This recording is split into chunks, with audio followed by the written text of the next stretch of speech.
we'll just move along.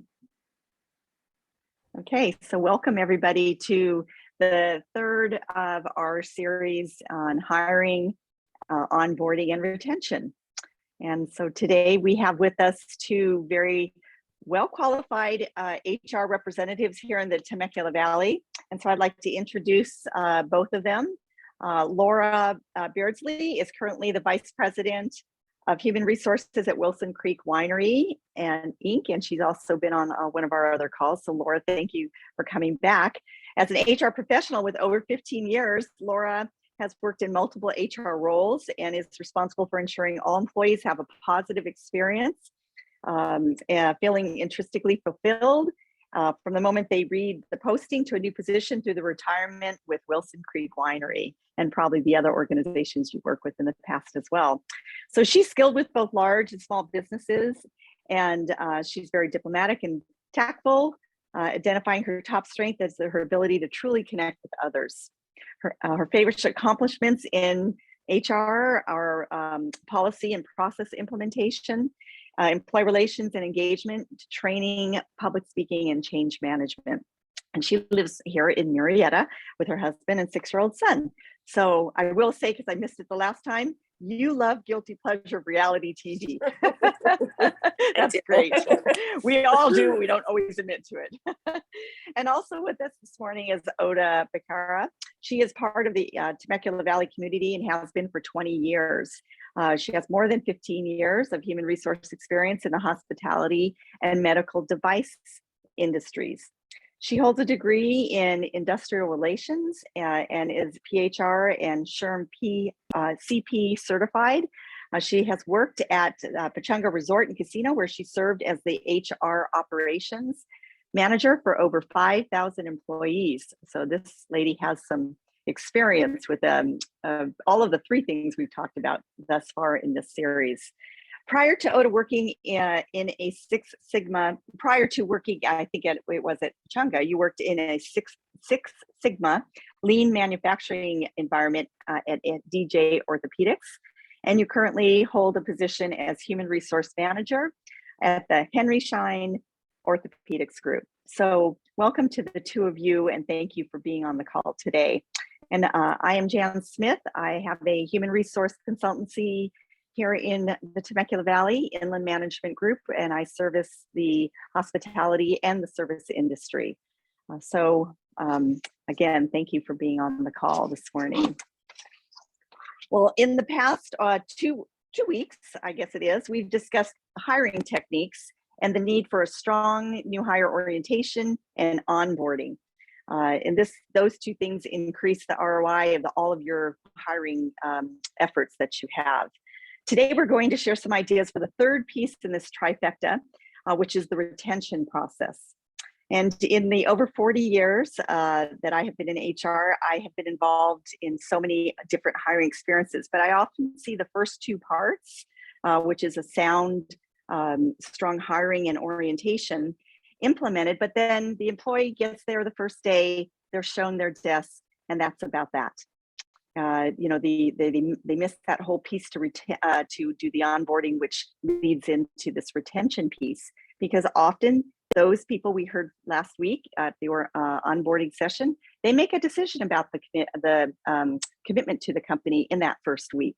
And so you sometimes lose them, and then they're already thinking one foot out the door because the orientation piece wasn't strong. So I often ask when I'm recruiting why somebody's leaving a job. And they often say that they don't feel valued, or they didn't feel, or they were looking for more money. But more often they say something like, the owner doesn't even know who I am. Let that sink in. You know, if you're in a big company and they don't know, and last week we heard some great tips about having even company owners make sure that a new employee is recognized. So it's why I think sometimes we're in the position we are with recruiting because, or keeping people, I should say, it's because we haven't done the right things to keep them. So a lot of times in an exit interview, and Laura and Oda can probably verify this, We ask why they leave.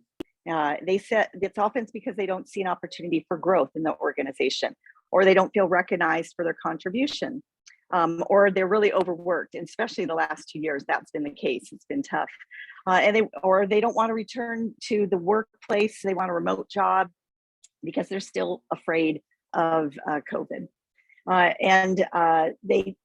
Excuse me, they also don't see they're being paid a market value. So those are the kinds of things in the retention I'm sure we're going to hear more about today. But I use this analogy in the recruiting world is, will an individual we contact as a recruiter take the call? And I put that in quotes, take the call.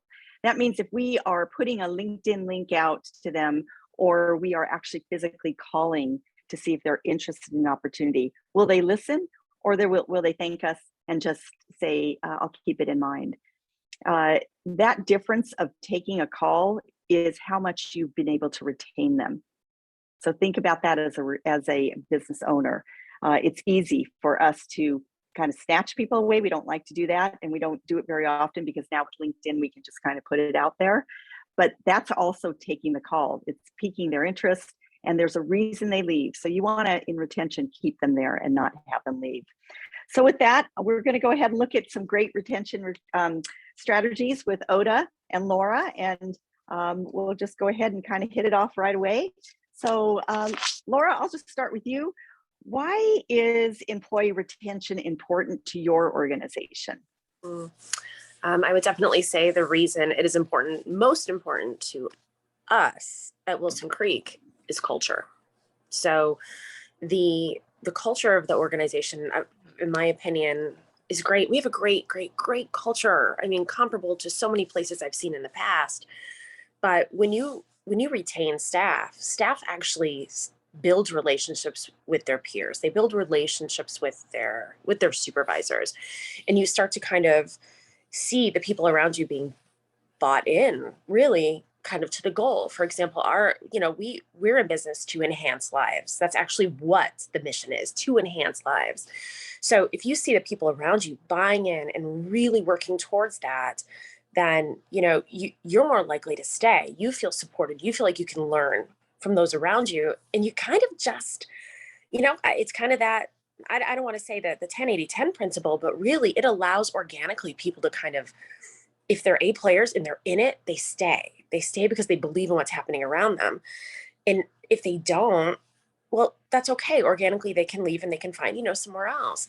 But to retain people, we feel like we provide the culture that's necessary to retain, but we want the people to stay there to continue to perpetuate. So the more and more new faces, it's great and it's cool and we love having new faces, but you got to have those people that are just bought in and really enjoy being there.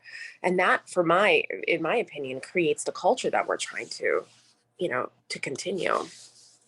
Okay, absolutely. That buy-in piece is important because, as we mentioned in the onboarding part, that retention process begins the day they're onboarded. And so it sounds like that's what you're doing, making sure that they understand your culture. Oda, do you have something that you can share with us as well on why you think employee retention is important in your organization? I think I 100% agree with Laura on that one. I think after the pandemic, it became something that we couldn't really grasp, right? The concept of why all these people are suddenly either not wanting to come back or why are they leaving.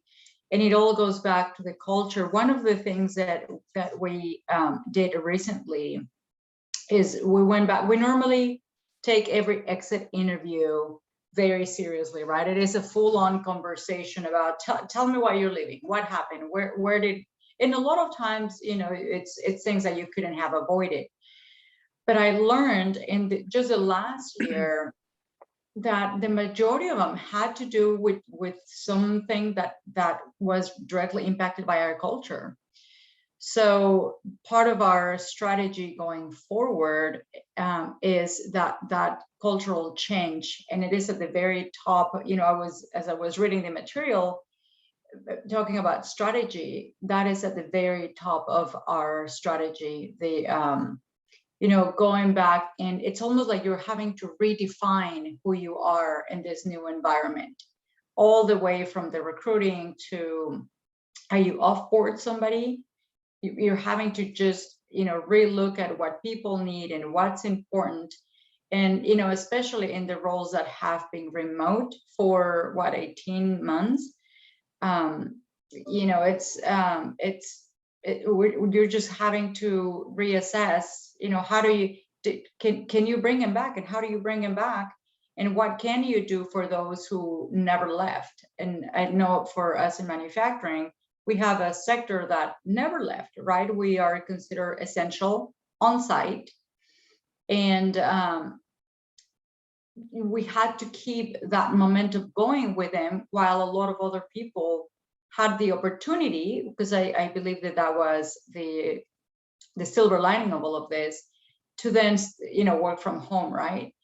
So having to manage that while allowing some perks and some benefits and some flexibility to the ones that are on site, I think that's also very, very critical. Okay, so you both talk about culture, and one of the participants on the call today has asked if one of you would describe the definition of culture, and because we're using that word when we're talking about retention. So I don't know who wants to tackle that one. Laura, Yeah, or I can tell you what first comes to mind. Certainly, it's knowing and perpetuating our why. So you have to look as an organization, what is your why?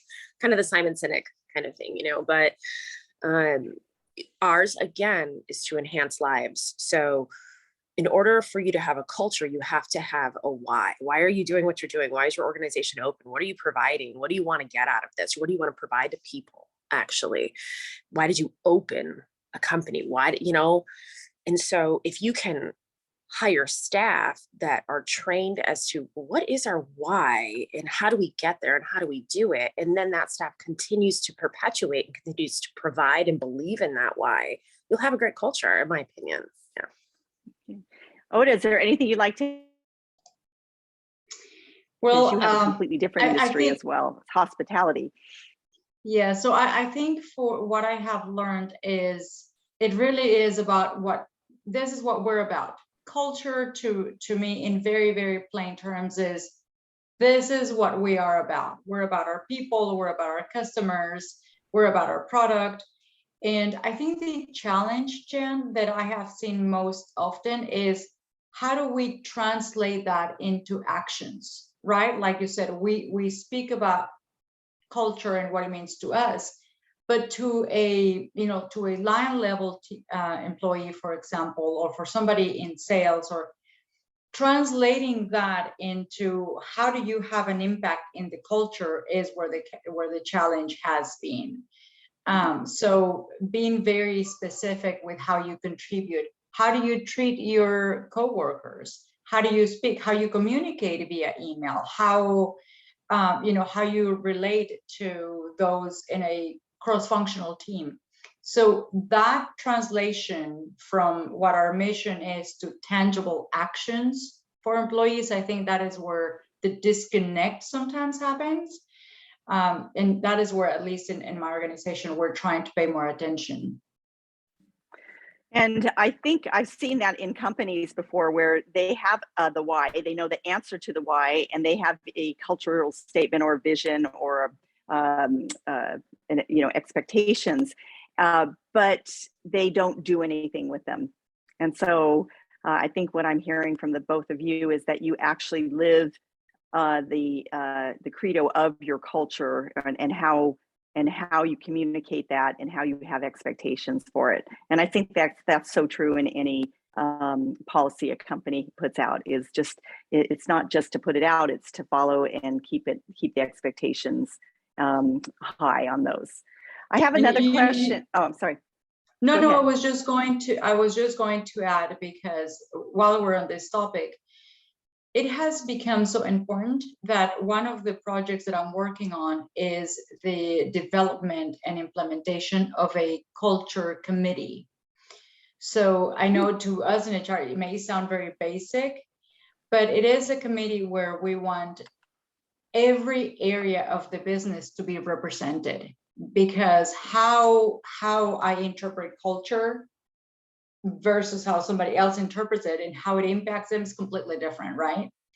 So we are in the process of developing and implementing a culture committee where we're going to be meeting once a month, and we are going to, the idea is reach every level, every area of the business, and make an impact. Well, you're certainly going to hear enough when you go out and reach out and talk to your employees. That's important. There's a related question with one of our attendees today. So it's probably being raised in almost every company, and it may or may not have to do with culture, but it certainly has to do with retention. And that question is, what are the benefits we can tout for returning to the workplace? So, you know, some people want to return, some people don't. And the participant also asks, is there a personality type that we need that needs a separated work environment? So I know that's a big concern for all of us. And ladies, I didn't pose that question to you in advance, but maybe you can just tell us from a retention standpoint, what you're doing about those that don't want to return, or do want to return, and you're not ready for them to return. So it's both ways. Tell me a little bit about how you've been kind of transitioning people back into the workplace, and what are you seeing with those that don't want to come in? How are you handling that from a retention standpoint? So Laura, you want to yeah, sure. that? Yeah, I can. Ours is a little different because we never really, we never really fully shut down. We certainly changed our operations, but we did have a large portion of our employees, you know, be temporarily out of work, really, and we never released them from work. We kept them as employees. We stayed in constant contact with them. And at the point in time we were ready to have everybody back, we placed that kind of offer out to them, so to speak. 99% of our employees came back. Now, and the reason why they came back is, I mean, it's super basic for us. It was the money. We operate basically on a lot of employees that receive tips, you know, and so were they getting unemployment? Absolutely. Was the unemployment a true reflection of probably what they're making day to day? No. So, but I also like to think, and I think there's truth in this, that we hire people that want to be in front of people, that want to engage, that want to interact, that want to have fun. You know, they're social beings. And so I think that the personality type that we hire are the personality types that wanted to come back and just intrinsically wanted to come back. That's where they get, you know, feed their soul. Now, if somebody didn't want to come back, totally get it. We placed them on what would be basically an accommodation leave for a period of time. We were accommodating their concerns, and even if it was just not medically related, but they were just not quite comfortable. We accommodated an individual almost a year and a half. Yeah. And at that point we decided we really need this person back. And then we made some final contact with her and gave her the opportunity, and, moved on from there. But yeah, I'd be interested in what other organizations have done that are not so guest facing and not, just different operations. Yeah. Right. Oda, can you speak to that in terms of, and tied into the retention piece? Is there something you did for those that wanted to return to work, but you weren't ready for them, or did not want to return to work? Both kind of points of view. Yes, absolutely. Because we're very fortunate in the sense that we have a little bit of both, right? I spoke about the manufacturing piece, which, that group, they never left. They were on-site essential. But then we had other groups like marketing, finance, to an extent, some of the sales, the inside sales teams. And so during the pandemic, they went remote. And as time went by, interestingly enough, some of them became very vocal, right? There were some that are ready to come back. The company made the decision to wait. So we have not started the process just yet. We are just now starting conversations to bring some of those people back towards the end of April. Now, that said, earlier in the process, earlier in the pandemic, the executives made, we went through an analysis to determine what positions could operate remote completely going forward.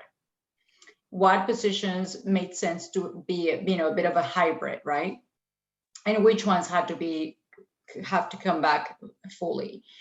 And we did, with that analysis, we went through the pandemic. And now that we're having those conversations, we have learned that some people, like I was saying, feel very strongly one way or another.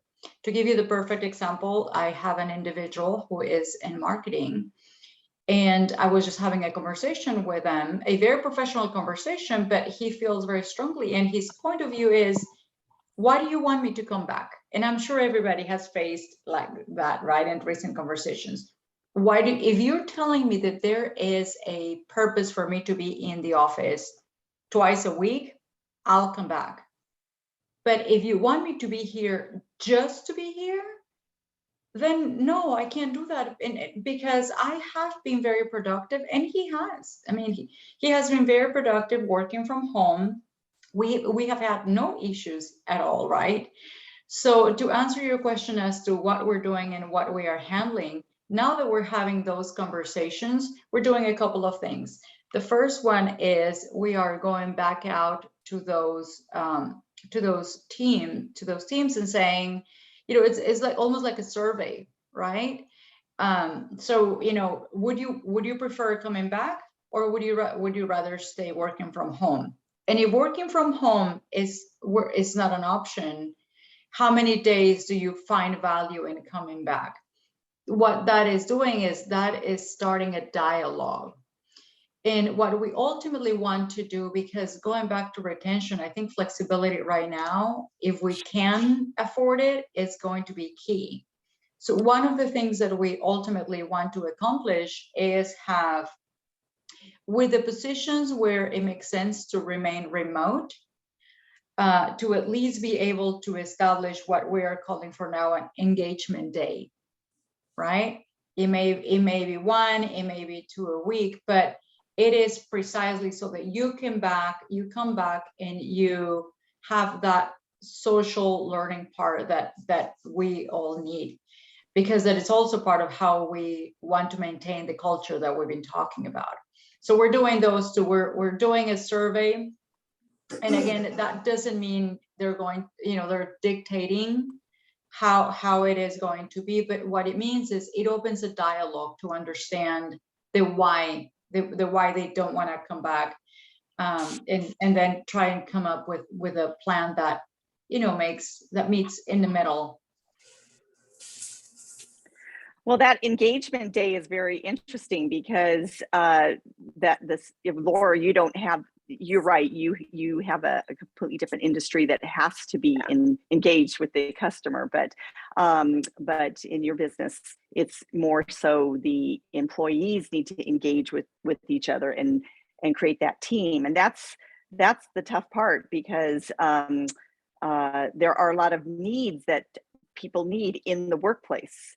And one of them is the social piece. So I guess I'm going to ask the next question, and thank you both for that answer, because I think you've given some good tips. That engagement day is for those that are almost strictly remote. That could be, very useful, just to retain them and continue to have them feel part of a team. So thank you again for those comments. But I'll ask the next question, which there are these basic needs, the teamwork or individual growth or team growth.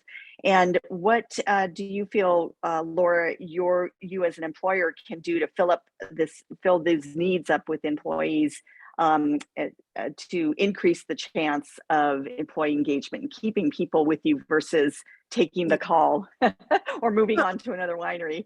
Yeah. Sure. What needs do you fill? And could you recommend those that will listen to this at a later time, and those that are on the call, what do you feel is important, especially in your industry? Definitely paths for growth. We have a demographic of employees that the majority of them, I should say, especially the guest facing ones, are looking for something that, while maybe they move on to their career of choice, right? They may be in college to be an engineer, you never know. But while they're working for us, they want as lucrative as a position as they possibly can get, right? They need to support themselves just like all of us do. And so what we do is we provide what would be a path of growth. You start as a first impressions team member, which is the people that greet you when you walk into the winery. Then the next organic step would be a cashier. So you move kind of into the tasting room. Now you're in the building and you're seeing how the operations work in there, and you're cashing people out when they purchase wine or giving them tasting tickets. Then if they really want to, become a server, which is the goal of a lot of them, then we move them to bar back. Then you get even like a behind the scenes kind of, here's what's happening, when it comes to stocking behind the bar and what the operations are really in the life of a server. Then you could potentially, based upon your wine knowledge and, your drive and what you've done, of course, to show us you're interested, then you move into a tasting server role.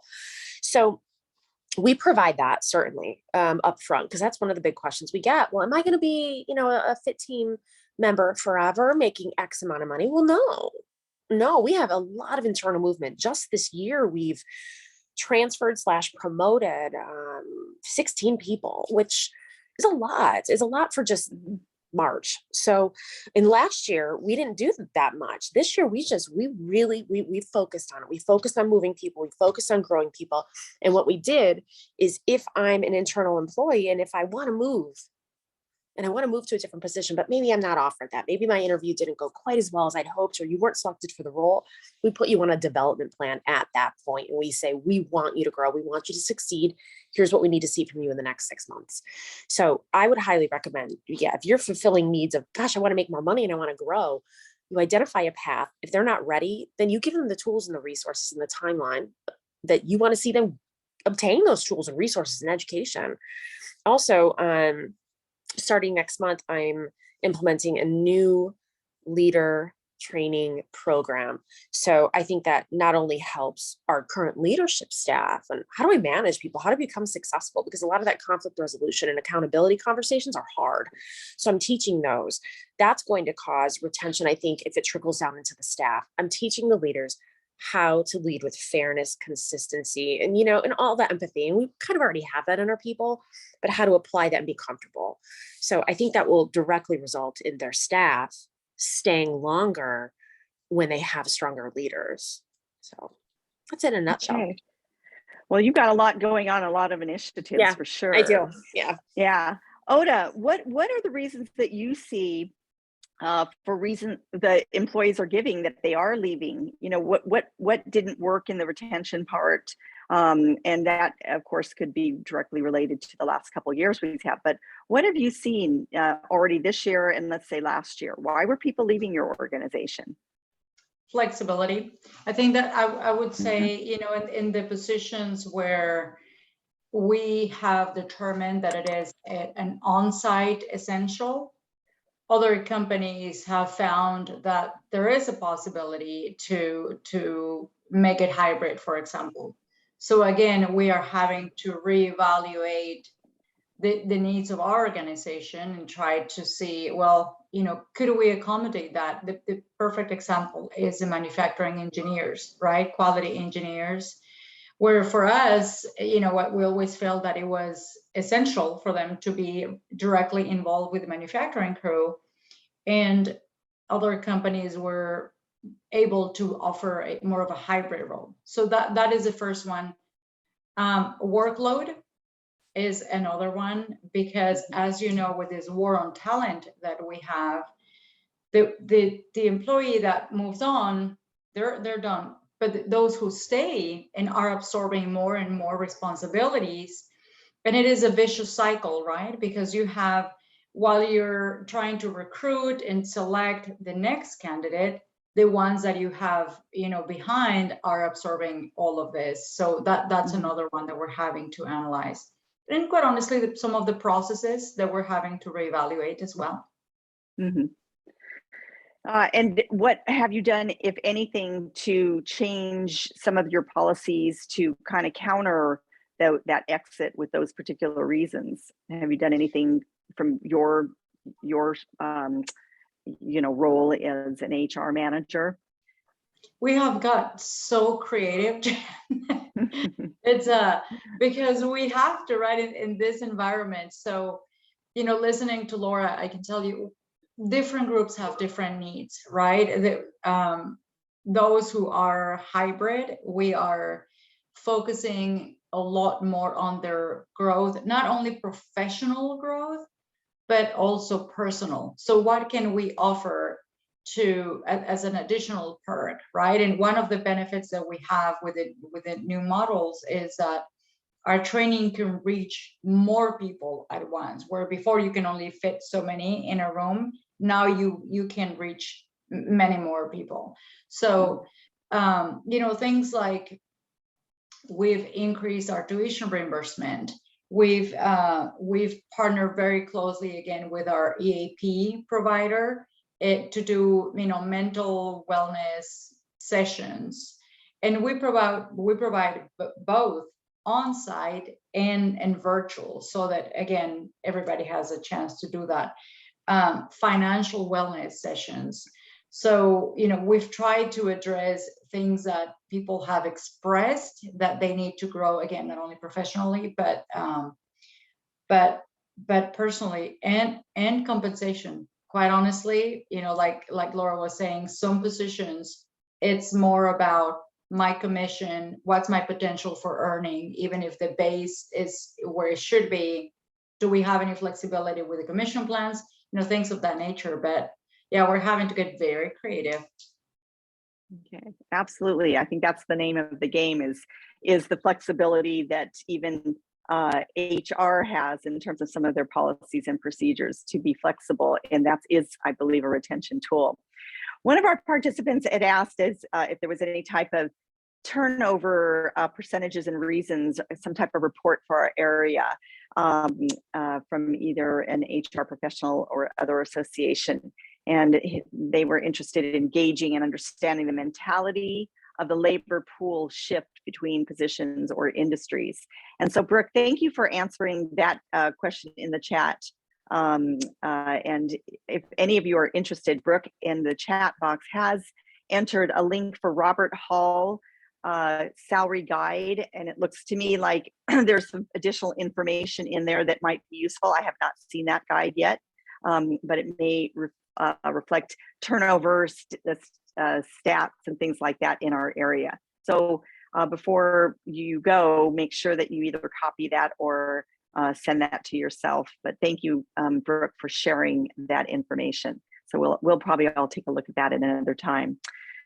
Well, Laura, I have a question for you, and that is, you have a lot of different work that's going on in your organization. You have the front of the house organization, and then you have the back of the house organization. So how do you value your employees for the work that they do, and not just the time that they're spent there? Interesting. So for the work that they do, we are an organization that likes to have fun. Jan, you know this. Yes, it's true. We are Wilson Creek. Everyone knows that. Everyone knows that. True. Internally, though, certainly too, we do.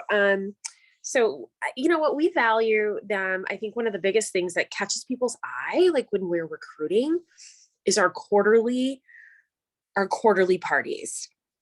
So it's 4 times a year, plus actually a holiday party. So 5 times a year, we're throwing a party for the staff. And we're throwing a party, and we are basically providing them with some great food, some food trucks, or the chef whips up something amazing. We had steak and lobster, I think, last month. And we're providing them 6 bottles of wine 4 times a year. So 2 free cases of wine a year. So that is how again, I'm going to use the term feed their soul, and we value them, because the turnout, I can just tell it works because the turnout is high. It's incredibly high. Everybody loves to get together, have a couple drinks, have some great food.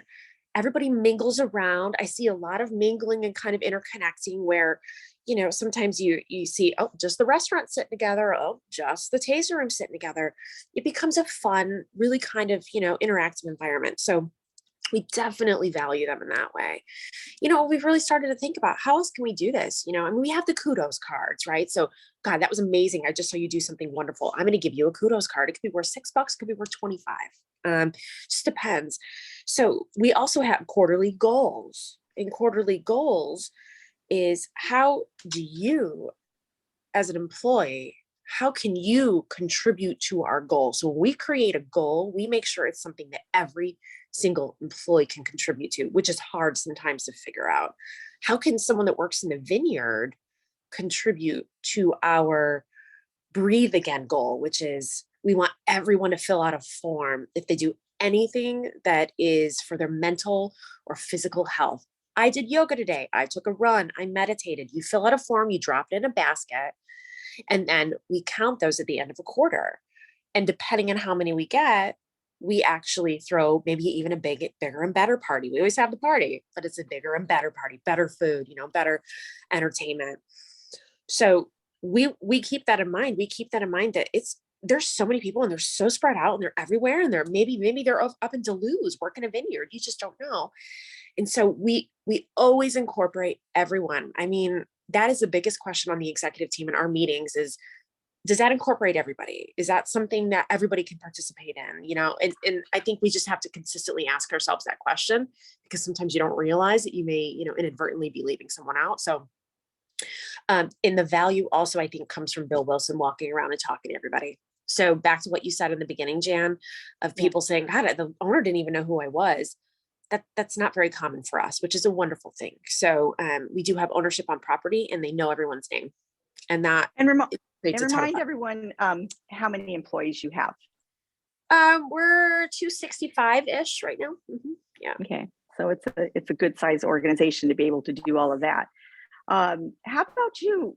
Because I love having these two speakers on the call today because their industries are so different. I mean, you have a piece of manufacturing going on and distribution for both companies, a little bit of distribution on the winery side, but Oda, yours is a completely different industry. So remind everyone on the call how many employees you have, and how same thing for you. How do you value your employees for the work that they do and not just the time that they're there? Absolutely. So we have, of course, it changes every day, but right now we have about 310 employees, and it's all over the place. So we have on site, we have about 200, and the rest are field TSMs. We call them TSMs, Esteemed Shine members, and they, you know, we have them all over the country.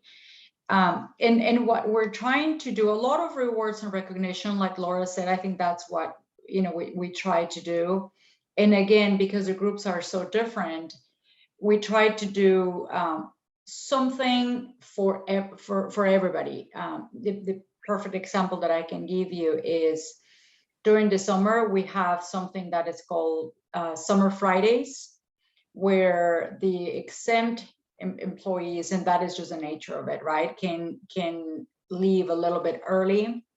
You know, you shut down and you put your laptop away, and then you can move on to your weekend. And that is very popular. But for our on-site manufacturing employees, that just wasn't applicable because we can't shut down early, right? So one of the things that we did is we brought in, even during pandemic, when everybody was, you know, very stressed, we managed to be very safe and have social distance, and we brought in some on-site yoga, the easy yoga, right? The de-stress, what is that called? R&R, the rest relaxation type yoga. The lady that we work with, she has this technique, and it's chair yoga. So we were able to invite our manufacturing folks to sit there just for 30-40 minutes at a time and decompress, and then send them back. So and part of that is all, you know, you're doing it with a thank you, right? With a thank you. We're doing this because we so appreciate you being here every day, on time throughout this very difficult time where, quite honestly, it wasn't very easy for people to report to work just because of everything that was happening in the world. Mhm. So rewards and recognition is a big one. You know, we have quarterly awards where everybody can nominate people, and then there's a vote. And you know, we just actually had the one for Q4 of 2021, so slightly delayed because the whole process. People can nominate, and they tell me, you know, they say why I want to nominate Brooke, and this is why. And once, you know, Brooke is selected, then it gets, you know, very public recognition. We have a monthly town hall virtually, and you know, we mention it there. So there's a lot of trying to combine things that would have an impact, you know, that will be in the line of sight for each group. Well, you definitely both, you and Laura, are talking about recognition as a piece for retention. We've always known that in the HR world, and it's good for everyone to hear that because recognition can come in many ways. But you know, feeling recognized for their contributions is important. It's not, some companies over time, I think it's changed, but some companies feel, well, we pay them to do that. And that is true. There's no disputing that. They are getting paid, hopefully, a prevailing wage to do the job they're doing. But when you add the piece of recognition and growth and opportunity, I think that's where you see the retention numbers stay high for organizations. So thank you for the things you've shared so far. You really are both, I'm hopefully giving some great ideas to others when they're looking to keep their valued employees. All right, so Laura, tell me about a little more. You mentioned that you were doing training, and that sounds like a little bit for maybe those that are looking to get into management or those that are in management, just to help them. But how do you feel promoting continual learning is a part of your retention strategy? Why did you decide to do that? And what do you think it's going to do for the retention of those leaders? Mm-hmm. So a couple different things. We are promoting continual learning also by education reimbursement, which is something I know, Oda, you were mentioning, but specifically for any type of wine related course, you can go to college and you can take a winemaking course or viticulture course. We will reimburse you as long as you pass the class with a C or better. That's part of the requirement. Also, your WSET, or if you want to become a SOM, we will reimburse you for the cost of that as long as you actually pass the course. So what our goal there is not only retention, but I mean, this is perfect. Like, we want our guests to come in and learn about our product. Well, how do they do that? They do that by learning through the servers or learning through the staff. So, it's really beneficial on both angles. Now, when it comes to the new, the leader training, I asked the leadership team 2 months ago. I put out a survey and I said, what do you guys want from me? Like, what do you want from the HR function? What do you want to learn about? What do you want to know? And I took the results of that survey, and I in turn have now implemented that, or put that into basically the different modules of the new leader training. Some of it was stuff that I think is wonderful. Some people just want to know, how do I create a budget? That's real simple. So what do? I pull in the VP of finance, and he's going to do the training that week. He's going to talk. Here's what I need from you as the VP of finance. Here's how you create those budgets. Here's what I look for. Also, a big piece that they were saying that they needed was, how do I hold those crucial conversations with my staff that are uncomfortable? Fantastic. I can speak about that. That's a module. I'm also looking for outside speakers, and have identified a few outside speakers that can come in and provide their own expertise as to, here's how we build those relationships and we say the hard things. So it's a total of 12 topics, believe it or not. And it's mostly based on, what did you tell me you wanted? So you have to start there. You can't assume. So I think that this is, from a retention standpoint, again, I said it, wonderful. I think that we're giving them what they want to grow and succeed personally, professionally, I think you can use some of those tools at home. So why not, go? But this is for all leaders, whether you are a lead, whether you are a supervisor, manager, executive, that kind of thing. So we have about 35 of those, up to 40 almost. So. Okay. Those sound like great, well, you're kind of investing in the future of them in your organization. So I think that's a great idea. How about for you, Oda, what are you doing in terms of promoting continual learning for your employees so you can do what Laura's hopefully intending to do, which is keep them in your organization? Yeah, so we actually never really stopped the continual learning. We just had to change the model, right, and offer more options, offer a virtual version of classes that we had before. And then what we've done is we've added some to adapt to the technology. So for example, with our leaders, speaking about training for leaders and managers, one of the ones that we implemented is how to engage a remote workforce. So we are always constantly developing things that are more applicable now with a new way of doing things, right? How do you engage and how do you cross collaborate with a team that is both on-site and remote? Because we have some of those as well. So we're not doing anything that we weren't doing before. We're just, like I was saying earlier, reaching out to more teams and also offering different options and materials that are applicable to the new way of managing. Mm-hmm. Well, that certainly touches or gives a connection to those that are still working remotely. If you have those that are solely remote, we're seeing more and more people come back into the workforce, though, which that's that challenge of if they're going to stay or come back. But the fact that you kind of considered that you do have remote workers and allowed them to do these classes, let's say online, that's just another investment in them as well, it appears. Yeah. That is one. So, the other one that comes to mind, just real quickly is, for those who have, like in my case, I had never worked remotely, right? So, in the beginning, you don't really know, how to balance it. It becomes so easy to, keep going, right? And it very quickly, you realize you're working a lot more hours that you were working because now there's no differentiation, right? You're here, it's very easy. I'll just sit down and I'll just do another email.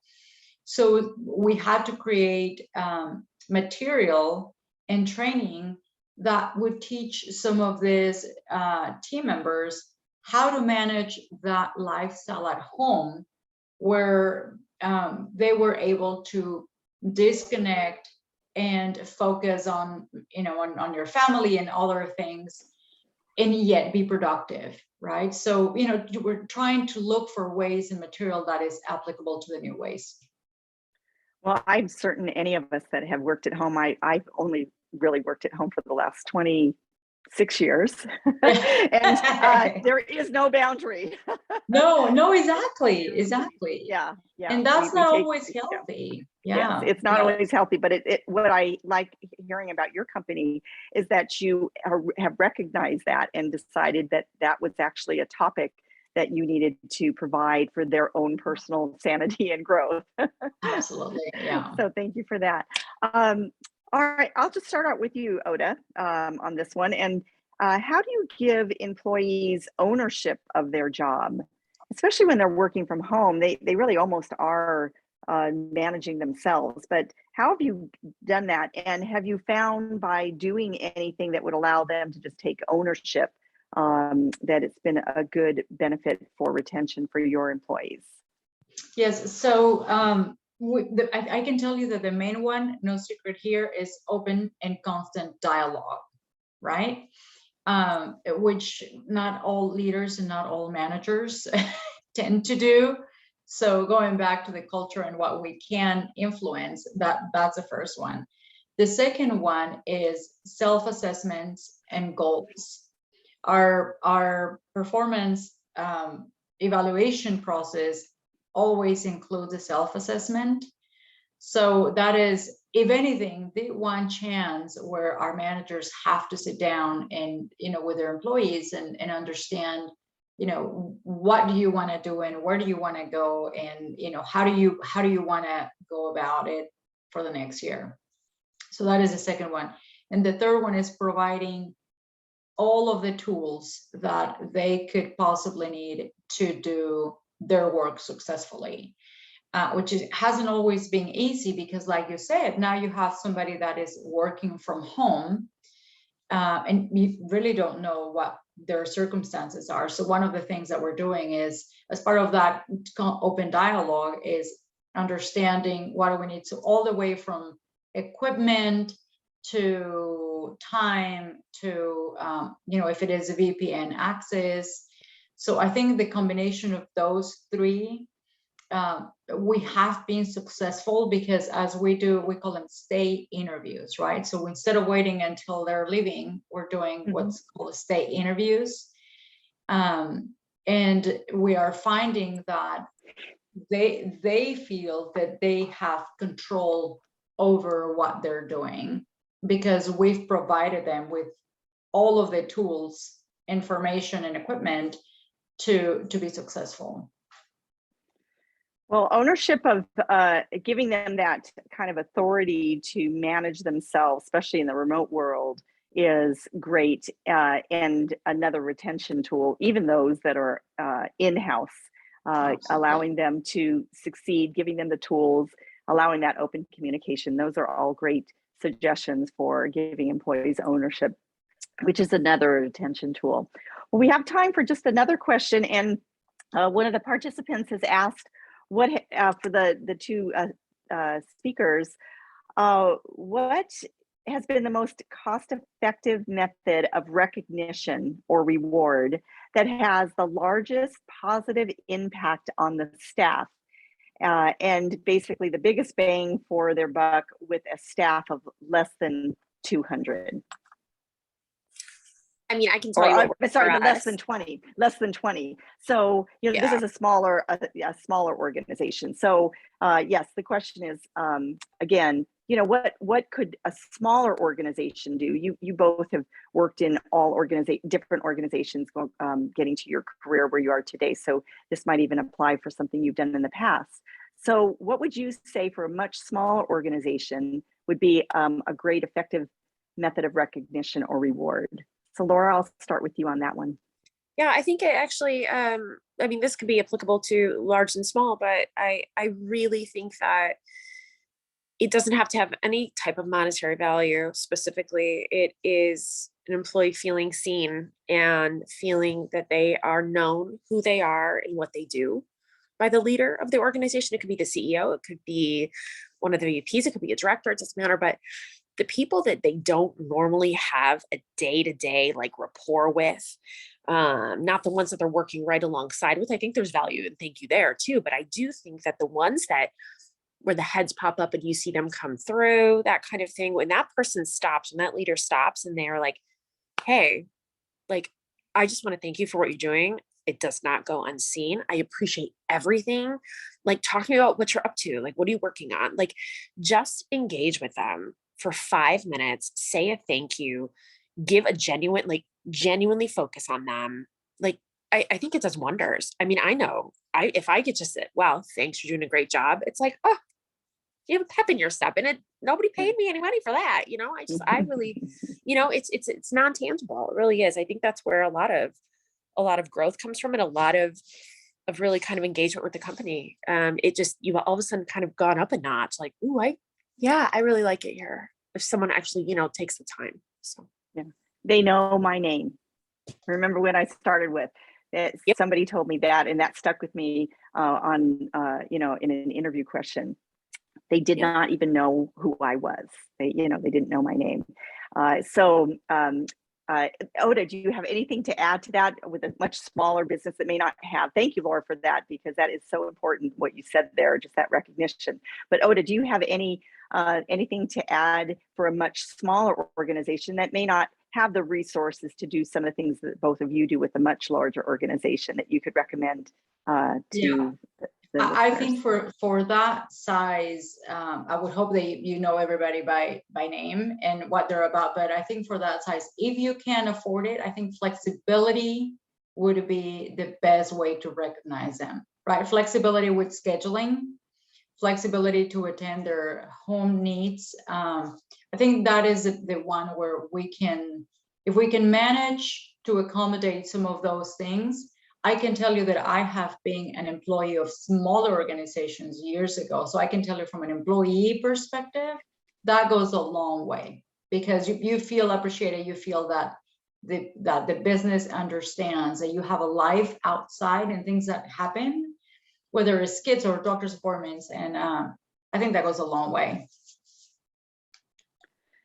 Well, I'd like to thank both Oda and Laura today for their wonderful recommendations on retention, because when we look at the effort that it takes to hire and even onboard an employee, we want to retain them because there's a cost value to that in an organization when you don't keep people, you know, in the organization. So thank you so much that you both, what I say, just shared some golden nuggets from recognition, the stay interviews, finding out about employees before they leave, and you have to conduct an exit interview, open, constant dialogue. That's great. The kudos, walking around, a kudos card that you mentioned, Laura, and your engagement day that you mentioned, Oda. You just gave us such great ideas for all size organizations.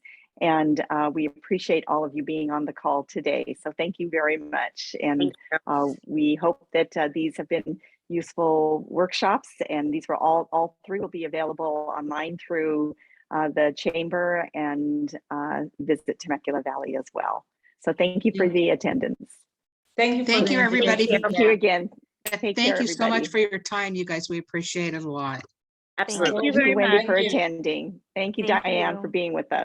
And Thank Ken, you. thank you so much for the good questions. Jan. Take care, everybody.